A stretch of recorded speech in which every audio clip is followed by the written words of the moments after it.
There are lots of methods to reduce the labor cost in restaurants and bakers. I'll give you two best methods.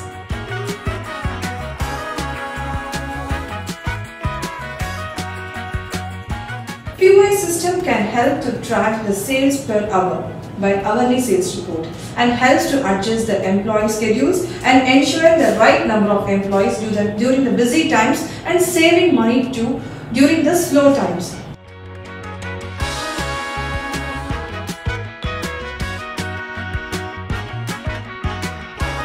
QSR provide QR codes or smartphone notification to the customers for food pickup, streamlining the operations and minimizing the labor cost with single hourly labor cost centers.